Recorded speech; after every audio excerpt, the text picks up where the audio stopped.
Good morning. My name is Attilio Framarini. I am in Denver, Colorado. I work for a public company called RTD, and our talk today will be approaching cyber risks, cybersecurity risks within rail that occur in the supply chain.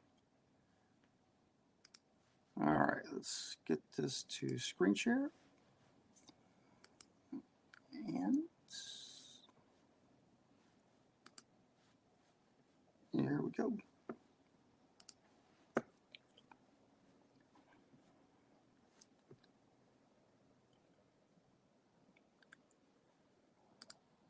Oh, we could skip the safety moment. If this wasn't in person, we would ask people to note the following items. Skip that. We are also not in person, so we don't have to worry about our cell phones. But I do request that anyone who is viewing this presentation, please comment later, ask questions about the applicability of the content, its relevance to the title, and to how it applies to you.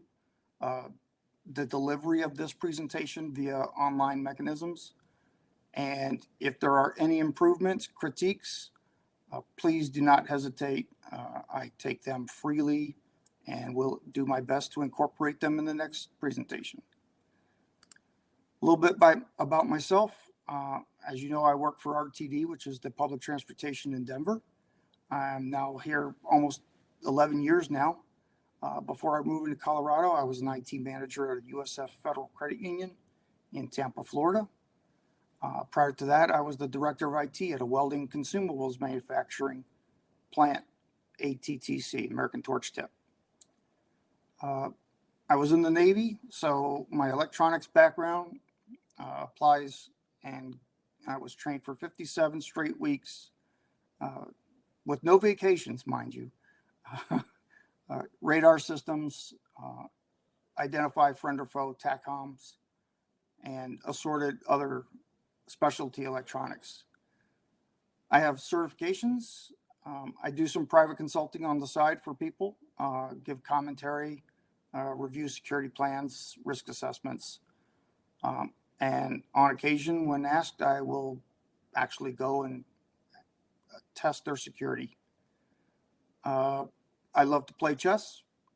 I read a lot, travel quite often, and if I'm in a particular place for more than 5 minutes, I start tinkering with things. So it could be from opening a hard drive to examining how a transmission works. There is no limit. It really is anything. So what are we going to be talking about? So I think that the main key word is approaching. So we're looking at something and we need to get something done. So we take from that and we go to, okay, when we're talking about cyber risks in the supply chain, we have to be very encompassing and start from a very 100,000 foot level, looking back down onto Earth and seeing how small and insignificant we are in the cog of parts that make a system work. A holistic approach affords you the opportunity to be not so micro-focused on a single object, but take a broader view and see how from end to end, from beginning to the retirement of a system, to then be able to more appropriately codify what risks are present, how other things not just internally affect your system to deliver a product or a service, but also how other things outside of you affect, like weather, laws, current COVID situation as an example, limited access to external resources because you're in the military, we called it confined to quarters. So we take that and we then look at our system, our organization in this case, not just me and my department in IT as a cybersecurity analyst, but RTD is public transportation. We are a logistics service. We have buses, we have light rail, we have heavy rail. That combination is used to move packages, and in our case, people, from point A to point B in a very safe, keyword safe, and efficient process as much as possible. Given that we are trying to deliver a service or a product, we have to take this holistic approach and know where our company's principal purpose, its purpose to exist. And this can be multiple services or multiple products. So don't limit to just one particular aspect, but look at the whole system and realize that to get a person from point A to point B, your buses are your principal vehicle. Light rail is, in our case, light rail is a second, and then commuter rail is a third, and in that order of priority. When you're looking at an organizational approach, you also have to map it to some agreed upon standard framework for security. In our case, we have adopted the NIST framework as the basis for creating security controls, addressing security risks, mitigations, and other aspects of risk framework items that we can all agree across the whole organization, the same language, the same words, the same definitions, and then our metrics become simplified and easy to execute. In developing a system approach, we can formulate as many ideas as we want, but ultimately the management team and the executive team hold the purse strings. So in order to enact action, we may have to purchase equipment for mitigation controls, for layered protections. In that aspect, we have to be careful that just because the budget, the whole organization has $1 million, it doesn't mean that all $1 million can come to me this year. For example, like in the previous panel, if you had $10 million to spend and it was all for you, oh yeah, I have a list of things. Everyone will have that list that, oh, let's go down the list and spend it really quickly because we know it's going to disappear in 5 minutes or less. Taking that back, find out what we have, what you're allocated, and then work within that budget to get as much of the protection enabled and enacted in your program. Once you've developed the plan and created these mitigating controls, addressing risks with either insurance by buying out your risk, or accepting the risk because you feel that the technology is so ancient and old that unless somebody physically appeared on a particular property, they would have to accomplish 10 or 15 steps to actually get into your thing. Has the delay of time giving you enough opportunity to respond and take the person away? So in that, once you have that plan, you then have to take it and integrate it across all of your business lines, across all of your business departments, because you are not the only person working at the company. There are those cases, but we're not talking about a sole proprietorship. We're talking about how this affects a company in general. So remember that other people have their budgets, other people have their sets of controls. For example, finance, you have to have 2 people sign checks. You have to have 2 different people working on 2 separate types of accounts. Those have to be incorporated into your plan. And that way, when you go to promote it across the business units, your adoption is more likely to be successful.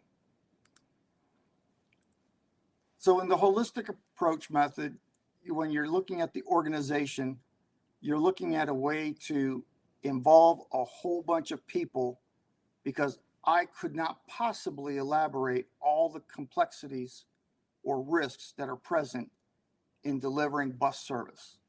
For example, I don't know how to schedule buses. If they don't have scheduled buses appear at a certain place and certain time, well, then your public doesn't ride, you don't get revenue, you don't have revenue, money. Oh, there goes my budget. So when you're approaching this, you should collect people from different areas and remember to always ask the questions to them directly and solicit their thoughts, their point of view.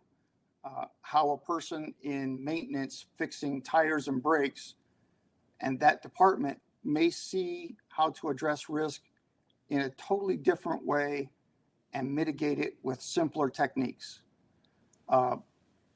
In our company, because our principal object of product is delivering bus service, train service, moving person from point A to point B, we include a bunch of departments.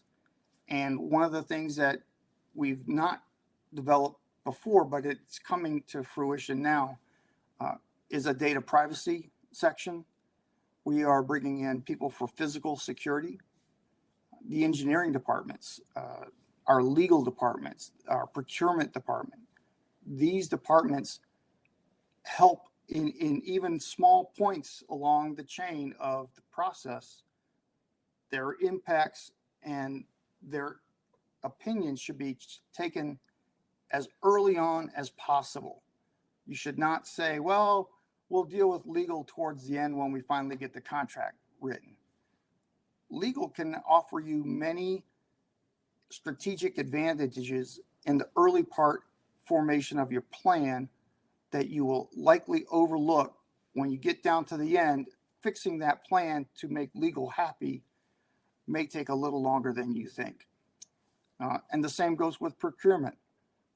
If you want to do a single source, if you want to do a sole source, you have to understand the differences between them, why they are there, are they applicable to your plan? There are so many, and then if they're not, then you need to step out of that and take a bigger perspective, and you have to put it out for bid. Our company is a publicly reviewed company, so we are responsible to the taxpayer to answer questions that they have, to ensure that we have done a fair screening of the vendors appropriately matching our request, and then after you've matched all those requirements, make sure that they are within their budget requirements. And this, again, it remains everyone's responsibility, and not just me as a cybersecurity analyst going through and picking out saying, hey, you forgot to patch this, you have a weakness here. Everyone's responsibility every day is to wipe a new mirror clean, look yourself in the mirror and say, today I'm going to be safe. I'm going to make sure I do it the right way. And if I can make it better for someone else, do so. When you're looking at what direction, so this goes back to your approach, what direction are we going in? You have to know what you have. If you don't know what you have, there is no way you can ensure that your company will deliver a product or service reliably, continuously, safely.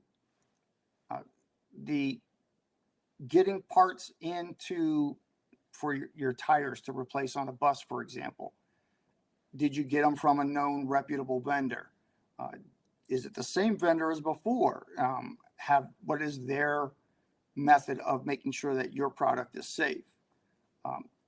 When you look at those little parts, do little parts of those aspects of that process apply to your organization's priorities? So in my case, if I look at the tires and I've done that due diligence, I am making sure, because my company's number one goal is safety, to reduce the number of accidents, to reduce the number of incidents in general.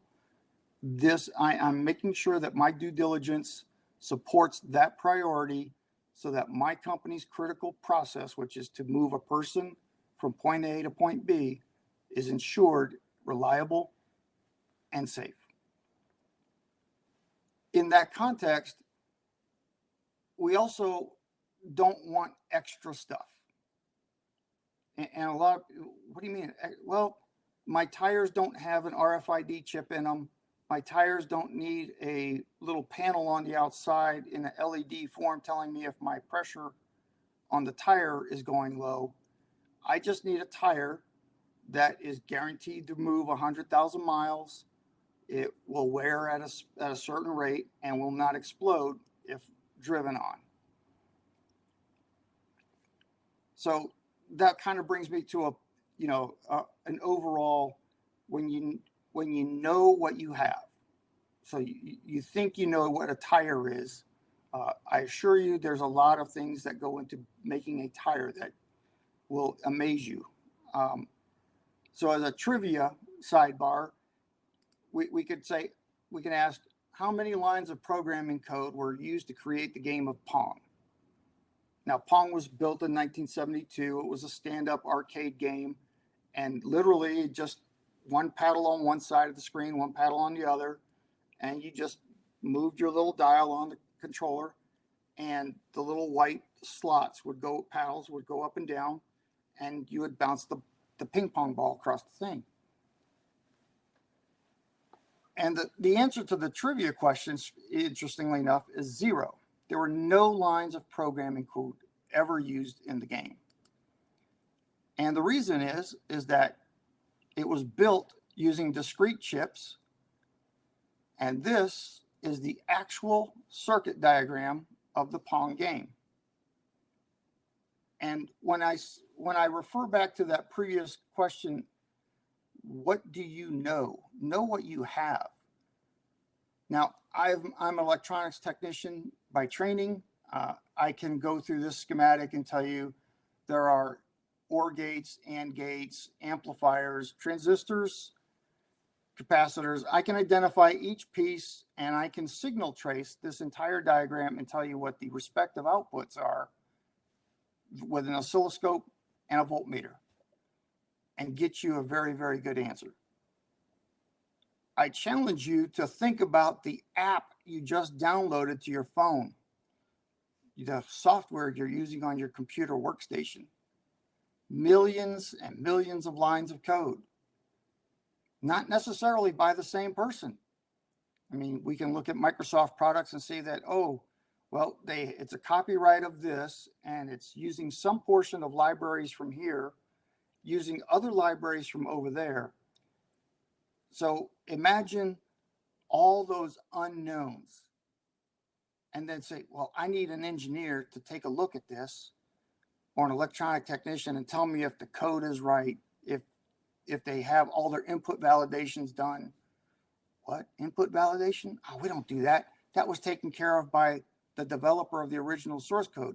We just have to put it here, and in this part, it'll all work. Don't worry about it. It's okay. Our reliance on modular functions, libraries, code repositories brings with it an inherent danger when doing risk management, which we'll talk about later. The lack of testing of that particular code, for example, if I only need to monitor the pressure in my tire, I don't need the code to have an Easter egg in it that says, hey, I'm the creator and the birth date of my daughter is on this thing, and I'm giving her creds in this code. I don't need that software to report my GPS location because the tire pressure is low at that point. I didn't ask for that. I just need a tire pressure monitor. That's it. All this extra stuff brings with it input vectors that someone can exploit, and then that becomes a risk. The threat becomes real when an actor takes that vulnerability, figures out that they can use the GPS intake to then compromise your system. So again, this goes back, know what you have.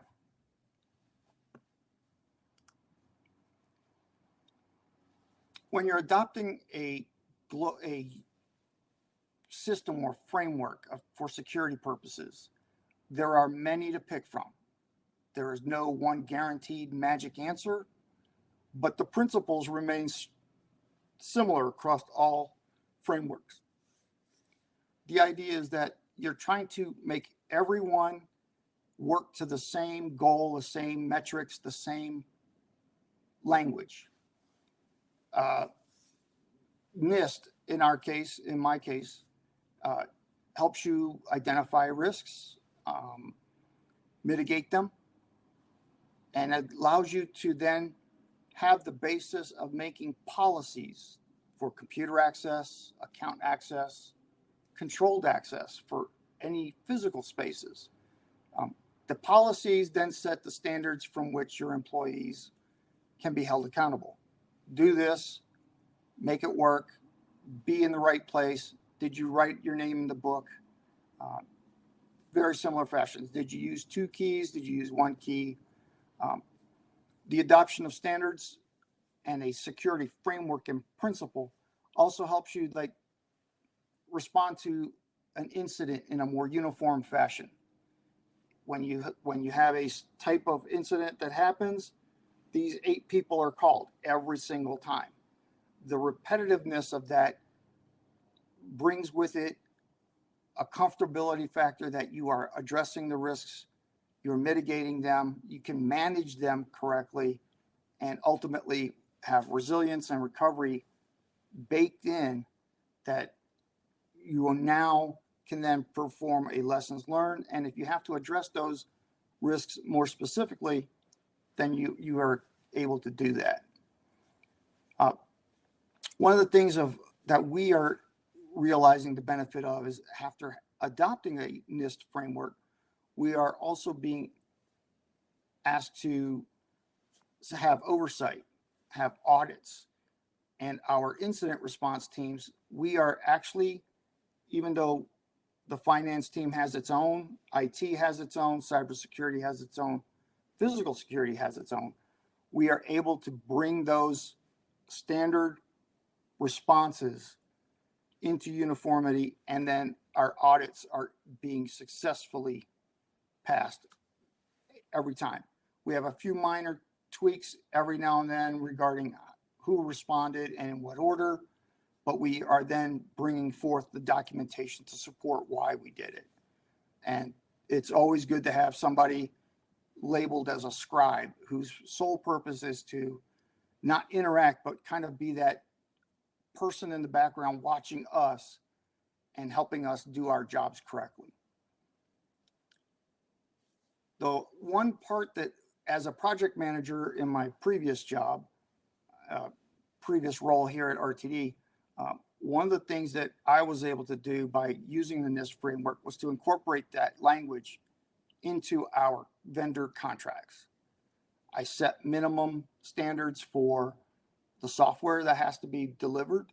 If you're going to put it on a platform, it can't be in administrator mode only. It has to be in user mode. These things can be added to your terms of agreement and conditions sections. It can also be incorporated into your statements of work.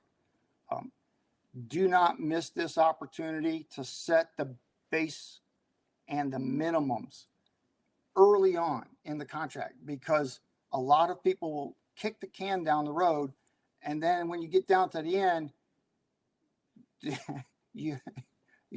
your response will be, you want to do what? By when?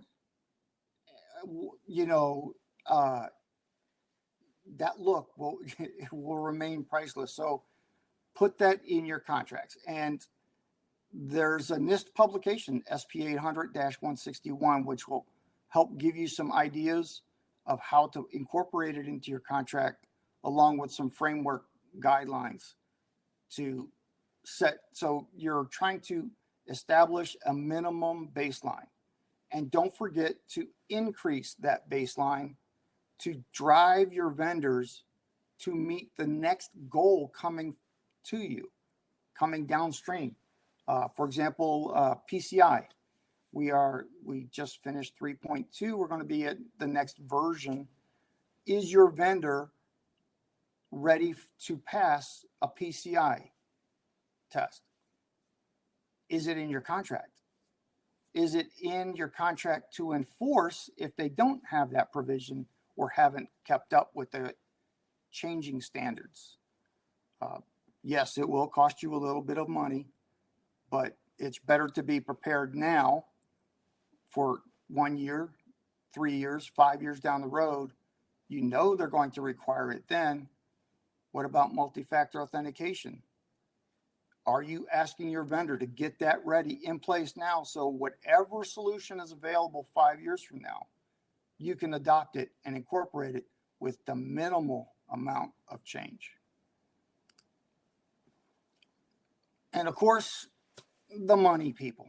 That always comes down to, we know that there's a cost to everything. It comes in form of people, time, the equipment, assets.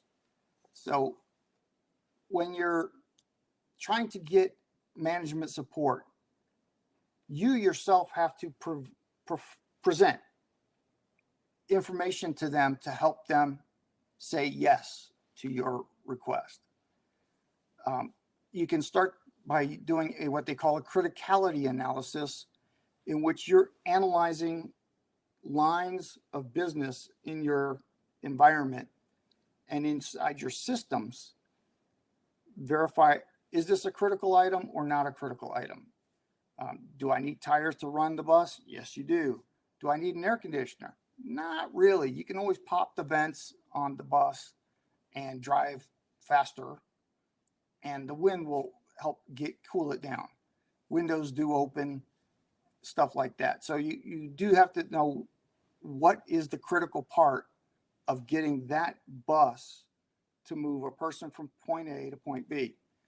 And in our case, because we have electric, we also have to factor in, what if the Excel power goes out? If that goes out, that is a critical problem. Our supplier, and reluctantly, we have to admit there's only one due to monopolistic environments that exist here in the United States. Only one company is providing power in this area. And at least for us, if they lose the capability to deliver that service, the trains shut down. So do all the crossing gates. And when they do, your criticality analysis will then also show that your gates will be up and not closing. Your switches will be remaining in the position they were last in. So you have to bring that into your risk assessment analysis to then be able to address and help identify and mitigate those threats and vulnerabilities. When you're looking through the supply chain part of it, it also applies to, if you ordered that tire and it was supposed to be a Michelin XZX, did you get that brand from Michelin, or did it come from some third-party vulcanizing tire place who basically recapped the tire and sold it as new, but it's not the real right thing? They got it because they offered a cheaper price. They certified it as new, but your procurement person didn't go over and actually verify. Yes, this came, I see the receipt from Michelin. I can back it up. Yes, it's good. This is how those introduced threats will harm you in the future. When you've collected all of this analysis and risk assessment, you have to develop a strategy of how to address the problem. With that, you then take it to your management and you show them, I can mitigate with this. We need to accept it with this condition. If not, we need money to buy replacement parts that are 10 years newer. You're trying to get them to say yes. So how do you get them to say yes? Show them that you checked it. Show them that you've done the testing on it to show that this will be fixed if you use this mitigation. If you cannot, and you believe that the organization can still handle and tolerate the risk due to you have 2 firewalls instead of 1, you have 5 buses instead of 1, that is also an appropriate acceptance of the risk because you have these substitutes that you can put in place as a backup. Once you have that produced for your management to review and then get your support, you're needing to bring this information to the remainder of the units along in your business, so that along with not only your perception and your view of it, look at how well you still need the person to put the tire on the bus. So you need to have that. If you don't have the person, you can have all the tires you want, but the bus won't make it out the door. So coordinating this information and the risks you have assessed, bring that to other people's views, see how they fit into your big picture. That's also a very strong technique of getting a more encompassing and more universal yes answer to your request. In managing the risks in the supply chain, it still goes back to what do you have? What do you see? What do you smell? What do you hear? Our senses provide great inputs into how to figure out what is going to be a risk. This is an ecosystem. And when I brought up the point that you're looking at it from your company view, you can look at it as an ecosystem between living organisms on this planet. We have IT, OT, products, services, and each one will have its own supply chain. And yes, you can deconstruct all the way down to the most granular point. And remember that when you're doing risk management, because it's always risk management, always happening, you have to remain also aware that from the time that the idea is born until the time that that product and service is removed and taken out of service, threats either come in because you use someone else's code but didn't validate it. Your own processes failed to check the tire 6 times and you only did it once. Hey, I hate to interrupt, but I need you to wrap it up so we can keep the trains on time. Okay, very well. So we'll speed this up real quick. And with knowing all of that information, identify your critical systems, focus your efforts there first. Once you've gotten that done, the other ones that are not critical can be addressed and looked at. So what do cybersecurity risks look like? Pretty much like that. It's everything. There are so many of them that time just does not afford itself. So just take one, start with one and go. When you're identifying your risks, remember that it's a threat, a combination of a function of a threat, a vulnerability, and consequences. Can you deal with the consequences? That is your most important part. Integrating across your functional businesses also brings your cybersecurity activities to the forefront of everyone. You're going to be elevated. You're going to be front-facing everyone, and people will start using you and bringing you into their ideas as well. Any weak spots is a potential point of entry for an adversary. Email being the number one. This was our approach. We looked at it from these technical aspects, or basically framework aspects. They serve as a general purpose review. This is the actual approach. Identify your company's goals, services, and products. Pick one. You can't boil the ocean, just pick one. Divvy up the work if you have enough bodies to do it with. Get your critical processes reviewed. Are they aligned with your company's goals? That is an easy sell to your management. Identify your gaps. Are you current for now? What about 5 years from now? Is the server that's a 2003 server not going to be replaced? And then ask yourself, why not? Implement mitigation and resolution strategies, layers, layers, layers. It's not just one protection mechanism, it's 3, it's 5. The more you have, the longer it takes to get penetration into your system and cause problems. Lots of layers. And then continuously monitor everything as changes arise and keep that always in your, it's not just a one and done, it's every single day.